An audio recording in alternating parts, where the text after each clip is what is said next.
Maganda ring gabi, Collegiate Americans. Welcome back dito sa ating YouTube channel. Nandito na naman nga po ako, si Gandara, ang nagmamaganda po ninyo gabi-gabi Collegiate Americans na maghahatid sa inyo ng mga latest update and the fresh happening single po sa TVJ and Digit Americans. And ang isa nga po sa ating mainit na pag-uusapan ngayong araw ay pumapatungkol po rito, no, sa latest post po from Supreme Court na may kinalaman po sa isang trademark issue. So, base nga po dun sa post ay Supreme Court has resolved a trademark dispute involving isa pong restaurant, trademark po ka-OG.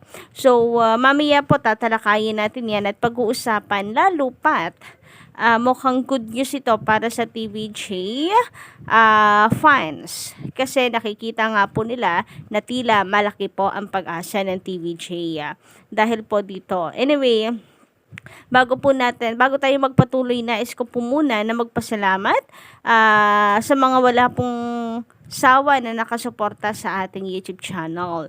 At i-shout out ang ating mga legit Americans. So, una na nga po rito ka-OG, sa ating listahan na si Sir Nathan Wayne De Vera. Magandarang tanghalian, Mama Dara. Ang aga ng vlog mo, ha? So, kanina nga po ay nakapag-vlog tayo before po mag-EAT. Subukan din po natin bukas, no, na agahan po ang pag-update. So, time management lang po talaga ka-OG, no?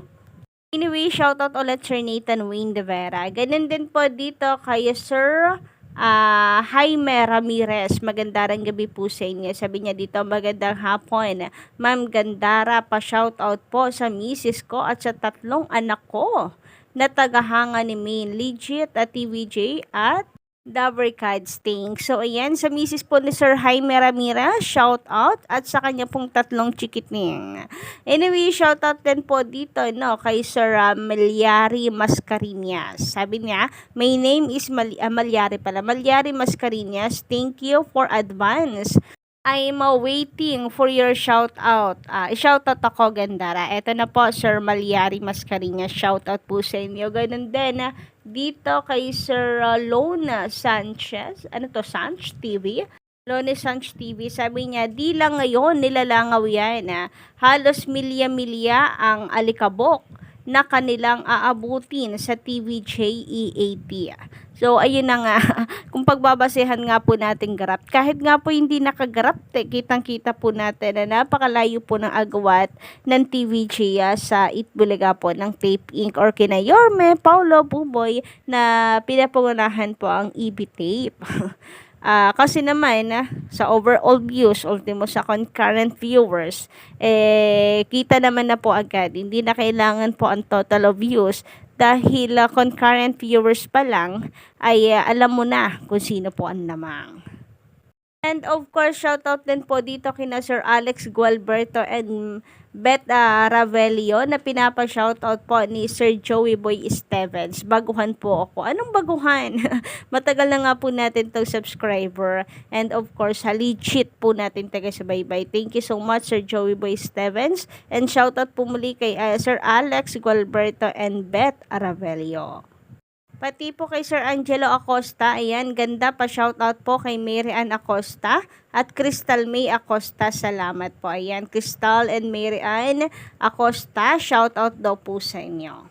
Anyway, dumako nga po tayo dito sa ating balitaan. Kanina, no, pinakita po natin ang video po ni Mama Alan na kung saan ay dahilan kung bakit po siya nadapa doon sa Bacolod. Nakita po natin yung actual video. And sabi ko nga, natapilok po si Kuya, itong si Mama Alan. Sorry naman, kanina natawa ako bigla nung nagbabasa po ako ng comment section. Kasi naman, di ko po namalayan, tayo po pala ay nabulol mga ka-OG, no? So, pasensya naman po guys, eto na, corrected na po, hindi natapilok pala, sorry. Natapilok nga po ka-OG, dami nag-correct po sa atin. But anyway, thank you so much sa inyo pong mga paalala. And nakakaano nga, no?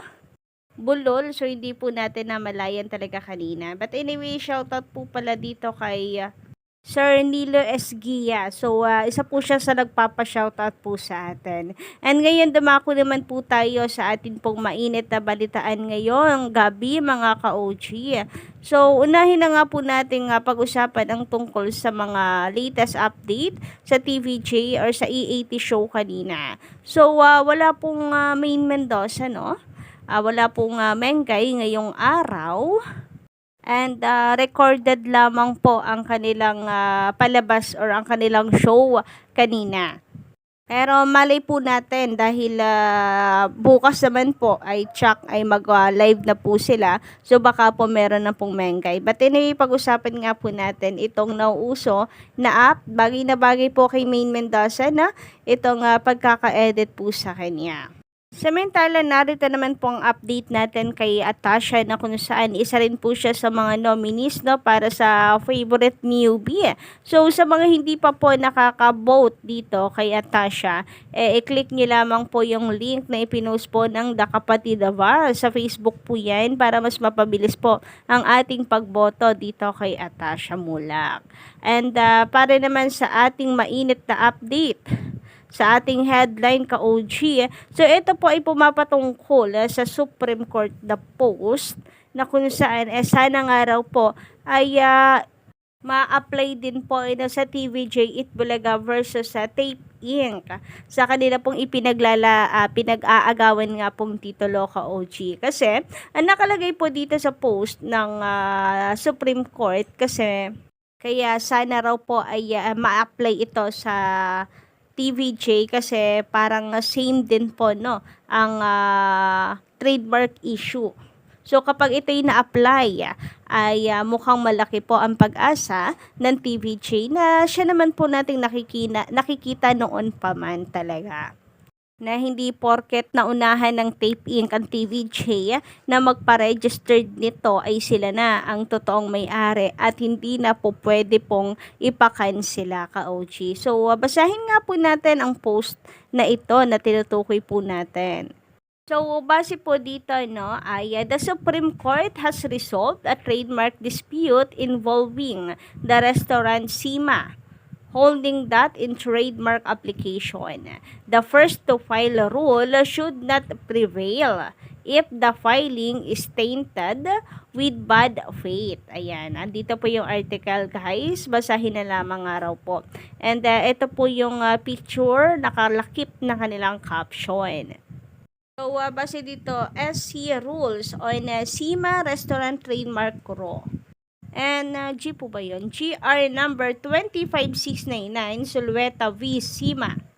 The Court Second Division, through Associate Justice Antonio T. Cod Jr., clarified that in trademark applications, while the first to file rule generally grants priority rights, it should not apply in cases where the trademark application is tainted with bad faith or fraud. There is such bad faith or fraud when the trademark applicant has knowledge of prior use, creation, or registration by another entity. In this case, the court ruled that Sulweta application was inherently unregistrable and that he did not obtain any priority rights, considering his knowledge of the prior use of the trademark by a Sima partnership. Consequently, a Sima partnership was deemed the rightful owner of the trademark, securing a certificate of registration and exclusive rights to use it as per the Intellectual Property Code of the Philippines.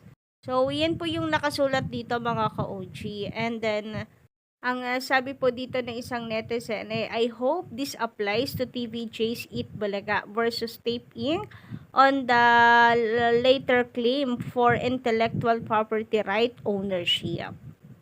Ayon pa dito, ayon sa Korte Suprema, ang first to file rule sa Intellectual Property Code o IPC ay hindi magagamit kung ang aplikasyon sa trademark ay may masamang nilalain or bad faith o kaya may panloloko or fraud. So ano po kaya dito sa Itbulaga, kasi halos same lang din naman po ang senaryo na kung saan ipinaglalaban po ng TVJ na hindi porke ipinaregistered ng Tape Inc. ang titulong Itbulaga, sila na ang may-ari nito.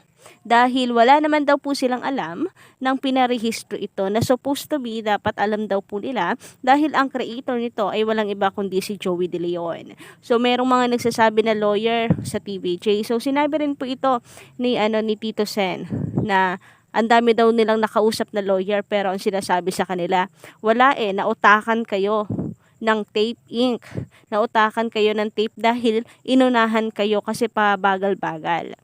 Pero dahil dating senador itong si Tito Sen, hindi po nila ito basta-basta maano lang, dahil may alam po siya sa batas. Kasi sila yung gumagawa ng batas, di po ba? So napakalinaw naman po doon na hindi po porke kayo ang naunang magparehistro ay hindi na po pwedeng mapakancel. Lalo na't kung mapatunayan na ito po ay may bad faith or fraud. So, ito yung pinaglalaban po ng TVJ na kung saan same scenario po dito. So, paano po kaya ang mangyayari dito sa laban ng TVJ? Pero dahil may ganito na nga raw pong post ang Supreme Court, Philippine Supreme Court, ay mayroon pong nakikitang pag-asa ang mga TVJ supporters. So, kayo po ba guys, anong inyong komento hinggil dito? Pa-comment lang po sa baba. And don't forget to click the subscribe button and notification bell for more updates.